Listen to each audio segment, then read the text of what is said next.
Hey guys, it's D.I.D. CHOI here with a video on the new Kirk Hunter adaptive concert strings. Now before we start the video, quick disclaimer, Kirk Hunter did send me a free copy of the string library, but they do not get to watch this video or have any say in what I have to say in this video, so I've had a couple days to test out the library and find out its quirks and its perks and all of that kind of stuff, and I'm not afraid to give my honest opinion here, so let's go! So you heard a little bit of the library earlier in the demo. So first of all, I wanted to just start out by saying, who is this library for? Now, I'm sure anyone in my audience, if you're anything like I am, you probably don't need another string library or just need the one, or like maybe we have too many string libraries, but what makes this library special? Do you need it? Do I need it? Who needs it, basically? So first of all, I want to say that this library is fantastic for anyone that's playing live. So that means if you're playing kind of like in main stage or Ableton or something and you're playing a live set, maybe you're like a second keyboard player in a band or something. If you're playing live strings, I think this library is phenomenal for that. Very responsive, agile, it can do a lot of different things without having to do key switching and all that kind of stuff. It is very convenient. And in the same vein, people that need fast results and doing, quick mock-ups, this is fantastic. And I think the strongest suit of this library from all my testing is agile, quick music, where you need a lot of different types of short note lengths. Sometimes a spiccato, staccato, and it's some kind of detache, portato, marcato, whatever the library calls it, is not quite enough. And sometimes you need more stuff in between to make it sound convincing, and this library is perfect for that. Likewise, I think this library would be a fantastic sketching instrument. It's very inspiring, it moves with your velocities, it moves without you having to control all the different CCs. It's very fast and adaptive, hence the name, so it's great for sketching. Now, is this library for me? I think I'll share more of those thoughts towards the end of the video, so stay tuned for that. Now, a couple first impressions right off the bat. The tone I find is not fantastic. It's not at the same level as something that was recorded in a real nice concert hall or scoring stage like CSS or Spitfire stuff or Berlin stuff, etc., etc. It's more along the vein of stuff like sample modeling, audio modeling, whenever Aaron Venture has his new infinite string library come out. It's not quite as far into the modeling as those libraries, I think. I'm not actually really sure, but the sound, the tonal impression that it gives me is kind of along that vein. Another thing to point out is in the demos that Kirk Hunter has posted, he's been using a lot of the default IR reverb that's included in the library. Now, as I've kind of been playing through it and working on stuff, I don't like that default sound. I found, and this is the case with all the demos in this video, I found it much better to have it in the bone dry setting, which to me doesn't feel actually bone dry like an anechoic chamber or anything. It's just no additional reverb to where it was recorded. And because a lot of my libraries are kind of in the medium scoring stage, like the Teledex or Cinematic Studio kind of sounds, I like to use Berlin Studio, the Teledex Hall, and just put that onto these strings. And most of the mixes are very low. Not a lot of the tree, not a lot of the AB or the surround mics, just a tiny bit so that the reverb's there and some of the reflections are there. And I found that that is a much better sound than using the default reverbs in the library.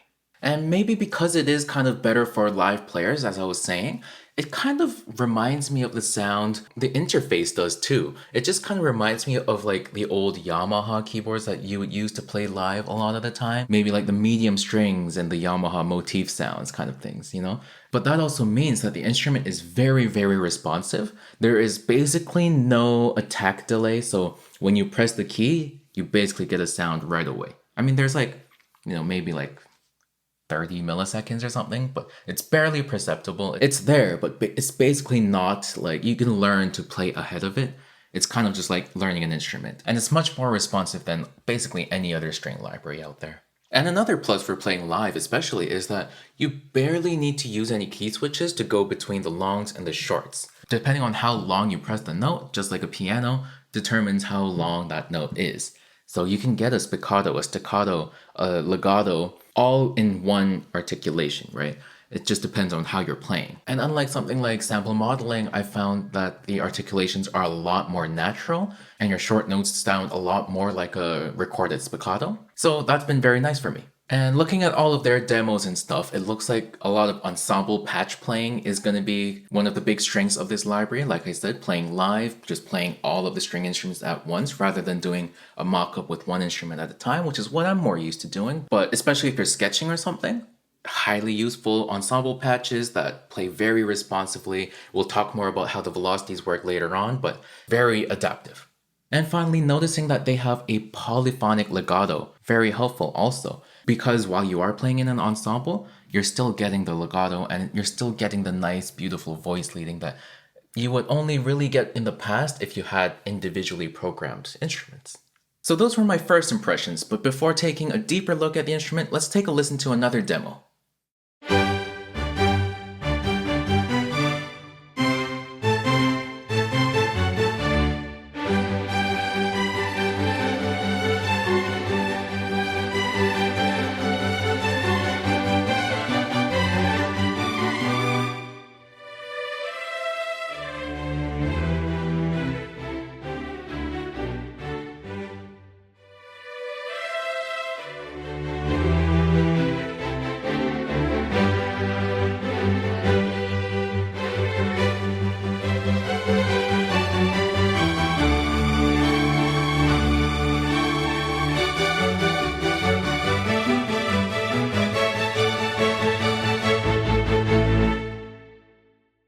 Alright, so that was the Mozart. First thing to notice is that dynamics are controlled by CC11. And modulation tends to control vibrato if you set it like that. And if you don't, it actually does nothing by default. So you can actually learn the automation, of course, and set it to modulation. And this is consistent with old school live keyboards where you would play with a volume pedal with two hands playing the whole string ensemble. And then if you had to change the vibrato, you would use the mod wheel. And this is basically exactly that setup. Of course, you can change and remap things any way you want. You can go into the automation tab here and change what you want. But by default, it basically works like a true live playing instrument. And along the same vein, velocities do a lot in this library. And sometimes if you're not used to how it works, or if you don't know that you have some kind of option on in the back, then you can get results that don't sound consistent to what you want. But if you know how to harness the power, the velocities are very, very powerful. So you can see here, dynamics and vibrato chase velocity is default. You can have only vibrato or only dynamics or neither or. And what that means is if you play a high note, for example, that sustains, my keyboard's off to the side here. And so if I play some kind of high sustained note and then have a low arpeggiating figure that swells dynamically, then if you listen to the top note, it'll follow the swell.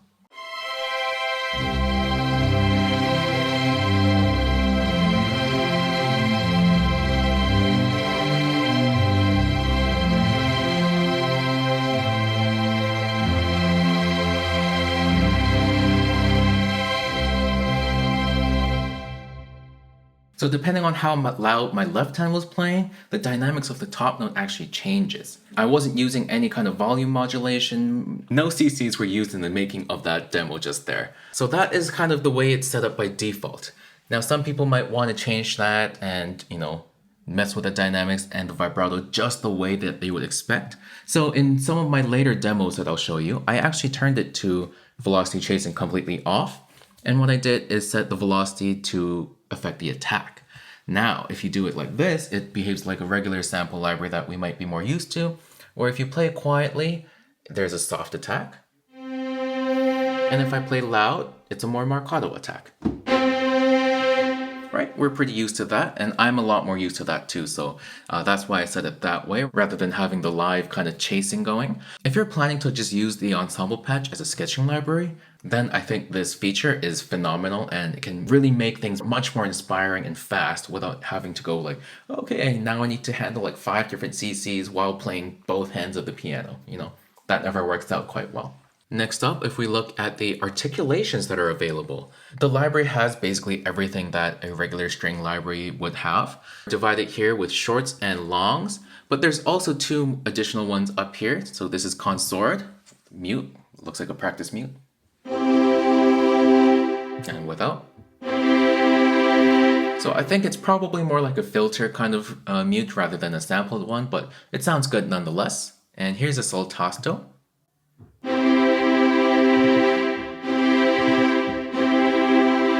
So it just dampens the sound ever so slightly, and I think that can be very useful. Next up, you have sustains, you have tremolo.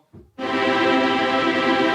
the tremolos I found to be a little less realistic than the other articulations. I think maybe it just sounds too fast or something and it doesn't sound quite natural, but that's kind of my opinion. And here's a minor trill, which also doesn't sound very realistic. Has a kind of an artificial edge to it. And the major trills. Major trills sound a little better. Okay, next up we have shorts, which are activated just by playing a short note.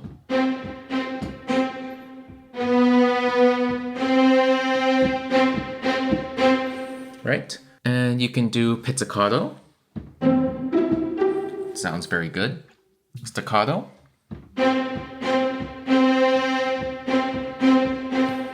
Let me check, how different is the spiccato to the staccato? Sounds pretty similar to me, and that's kind of consistent with what I found while I was making the demos, is that it just depends on how long you hold the note.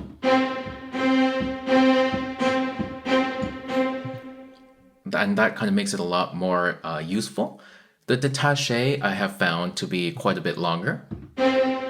So this is just me playing exactly the way I play for the spiccatos. And the note does last a lot longer. Okay, and then we have some Collegno. Gotta go to G.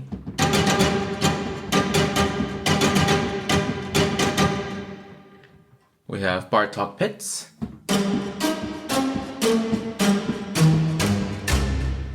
Right, sounds good. You know, the shorts I found all sound really good. Now, I did notice maybe a tiny bit of, it's not really machine gunning, but maybe there's just not that many round robins, where I found, especially if we look at the Mozart example that I played earlier for you guys, the second violinist sounds slightly round robin-less, you know? Let's see if you can hear it.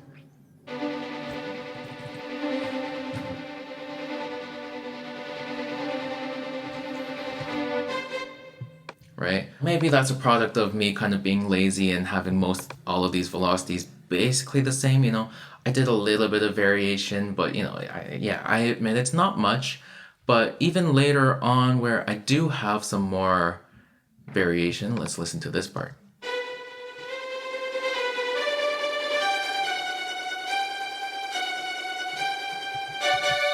Yeah, it just doesn't sound to me, to my ear, like there's a ton of round robins there, and it kind of sounds almost machine gunny. It's not quite machine gunny, but it's almost there. But in a full mix situation, I'm sure none of you really noticed it. If we go back here, listen to the whole thing.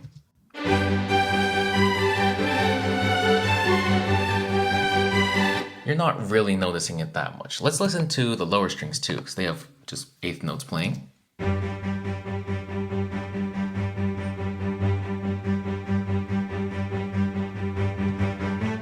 Yeah, I think maybe there's only like 3 or maybe 5 round robins, but I think you can almost hear them cycling through. It doesn't bother me that much, but it is something that I noticed as I was playing. All right, finally, let's look at my last example that I have, the last demo, which is a little excerpt from Tchaikovsky's Sixth Symphony, Fourth Movement. And it's basically meant to be showcasing super lush, super expressive, molto expressive strings with wide vibratos and wide dynamic ranges. So let's check that out.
love this piece so much, but you might have noticed that despite a lot of the CC automation that I did, like you can see what I did here, it's going quite a bit all over the place for a passage so short, especially like, just a few notes and it's just going up and down and up and down, but it doesn't quite capture the wide dynamic expressiveness that I really want. Let's listen just to the first two violins here, which, by the way, Tchaikovsky created to make an interlocking melody. So if you look at them separately, it just looks like they're doing little cross patterns, do, do, do, do, do, do. But if you put them together, you can see the melody appear, right? It's very cool. Listening to these.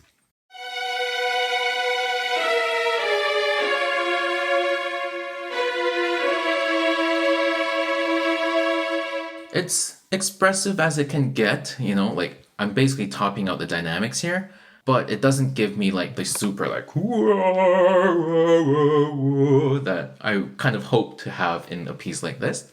But to be fair, most string libraries don't have that kind of layer. So bearing that in mind, it does do a pretty good job, but my theory is that the expression CC slider is dealing with a lot more volume than dynamic layers. I don't know how many dynamic layers I did or anything like that, but I feel like there's not that many, and the expression slider is doing a lot more volume automation than layer automation. It is a little less dynamic overall.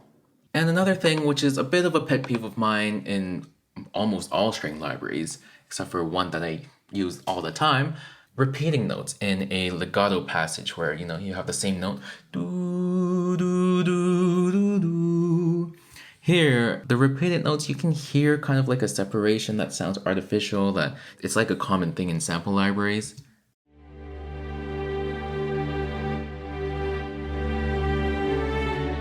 There's a little bit of pumping. In the second one, I kind of use harder velocity to see if that's better.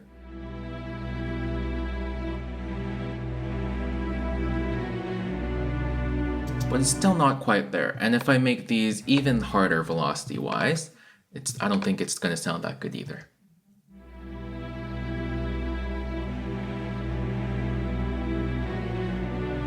Yeah, so it doesn't do much, despite me having velocity set to attack here, right? So repeated notes are another weakness, but this is a very common weakness in all string libraries, so not going to knock them too much on that. Now finally, there are a lot more controls that I haven't really dived into too much. You can adjust the vibrato speed by toggling the lowest note on the keyboard, for example. You can do a bunch of mix stuff, mic stuff. You notice that I just set the space to bone dry rather than the first Presbyterian Santa Monica church, I guess, there.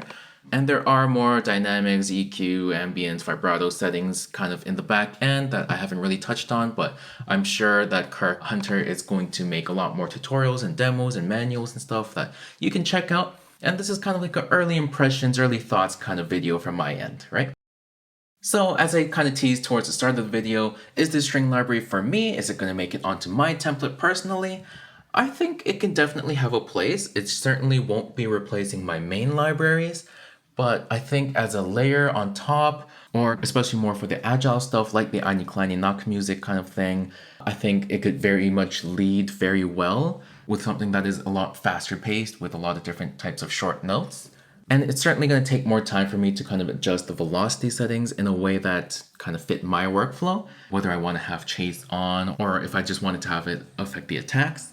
But kind of once I do that, and maybe if there's some like articulation sets made for this, then I think this would be a high contender for different types of work. If I ever do have to play strings live, I think this will be the instrument that I will choose because I always struggle to find string libraries that sound good for live use. And I do actually think that it sounds and works a lot easier than something like sample modeling strings, which I also have, which is also fantastic. But I think the Kirk Hunter sounds a lot better than the sample modeling ensembles.